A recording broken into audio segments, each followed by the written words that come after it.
I'll wrap up with talking about how this fight to secure our borders, make America safe again, and deport all these illegal immigrants is is kind of happening right here in my district, or right outside my district in Leavenworth. And then I'll shut up and I'll answer any questions you have about this or about elections or anything else. So we have a facility. It used to be called the Leavenworth Detention Center. It's now been renamed the Midwest Regional Reception Center. And it is run by a company called CoreCivic, which is a private prison company. And the mission of that facility, when it was called the Leavenworth Detention Center, was to hold federal prisoners who were awaiting trial and were in trials in Kansas City.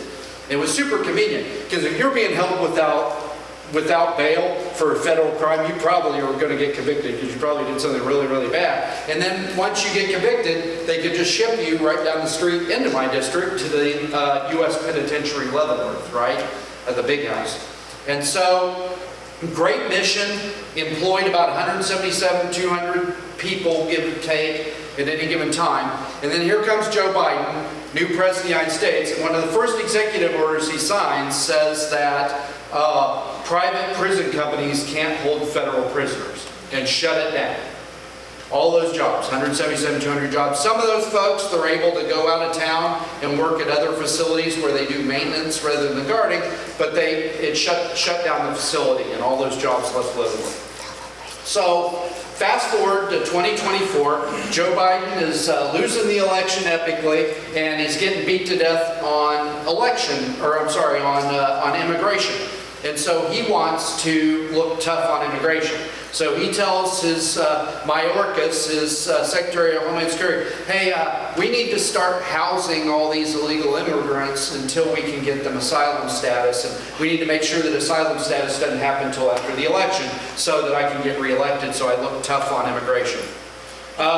So he had DHS ask the Leavenworth County Commissioners to contract with CoreCivic to house illegal immigrants awaiting asylum status, right? So it's like, so that the federal government's not paying CoreCivic, Leavenworth County's getting paid by the federal government and they're paying CoreCivic. So I was vehemently opposed to that plan because those were asylees. And as soon as they got legal status, there's nothing, if they looked out the window and they thought Leavenworth is as beautiful as I think Leavenworth is, they could just say, hey, I want to stay in Leavenworth, and walk right out the front door. And now Leavenworth is responsible for all these folks, that have flooded our borders and flooded our country. So I oppose that. Fast forward again to 2026, now we've got, or 2025 rather, now we've got President Trump. And President Trump is serious about closing our borders and sending all these illegal criminals back where they came from. And so he asked DHS to reopen this facility as one of the holding facilities where as they round up all these illegal criminals, they can process them, put them on a plane, and send them back to the country that they came from. I am 100% in favor of that plan, okay? I could not be more in favor of that plan. And when they reopen that facility, it's going to be expanded, so it's going to be 300 jobs instead of 177 jobs. All the property tax that we haven't been getting from that building because it's been dormant, the Leavenworth's going to get. CoreCivic has told the city, because you're concerned that we may be an additional burden on the public services like the first responders, we're going to give you another $1 million the first year and $500,000 every year after that to cover the additional cost of this burden on Leavenworth, which it isn't a burden. It's great. We're a prison city. It's what we do.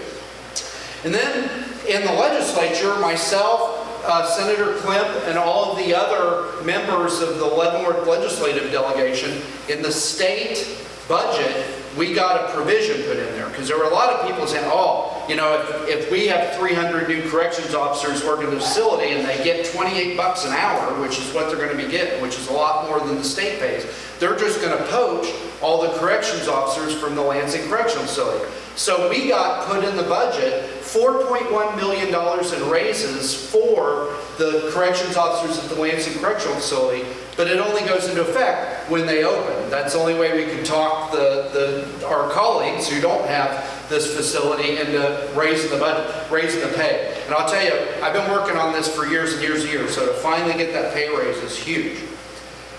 And so you might be asking yourself right now, why am I talking about this in the future tense? Because the election was back in November 2024, and President Trump's been president since January of this year.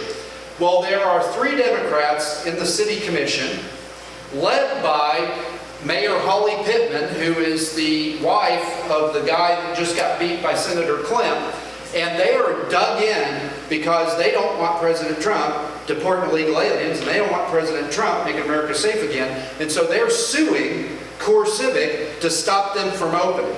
And they've got this whole thing about, well, you know, we have an ordinance that says if you're going to open a prison in Leavenworth, you have to have a special use permit. Well, the ordinance they're talking about, CoreCivic was written out of because they had already had a prison there for 20 years when that ordinance was passed. So now they're trying to retroactively apply it to them. And so I've been very vocal that we need to reopen. This is what Leavenworth's bread and butter. Right? We do national security and we do prisons. You know, at Fort Leavenworth, we got the think tank of the Army that's planning the future of the Army for the next 30 years. And then we've got prisons. We've got the U.S. Penitentiary in my district. We've got the U.S. Army Disciplinary Barracks in my district. And we've got Lansing Correctional Facility right outside my district. This is what we do. Leavenworth is a prison city. And we've got the opportunity to be a part of both national security and corrections on behalf of the federal government. So I'm a huge supporter of this.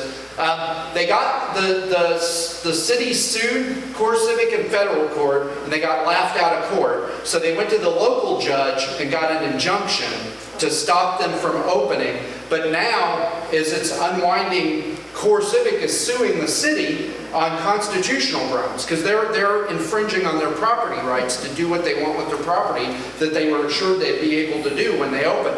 The federal judge just threw out half of the city's case, the part where the city said, oh, they're a nuisance because prisons are violent and, you know, people get hurt. You know what? My hat's off to corrections officers. You know, I was in the Army 25 years, and when you're in the Army, you deployed Iraq or you deployed Afghanistan, you're in danger for a year, and then you come home and you're relatively safe in the United States. You know, those guys and gals that work in those facilities, every day they wake up, they're in danger because the people that, you know, they protect, you know, the U.S. citizens that they guard, their families all live here in my district, and so you know, when everybody knows they're a corrections officer. So when they wake up and they get in their car, they're in danger. When they walk through those doors, they're in danger. When they come home at night, they're in danger, and they do it because it's a calling. They feel called to protect those in their charge, protect each other, and protect us. And so we should be saluting them, not preventing them from going to work. And so it's a matter of time before this works its way out in the courts and they're allowed to open. What I'm afraid of is the contract that they have with Department of Homeland Security is for $4.2 million a month.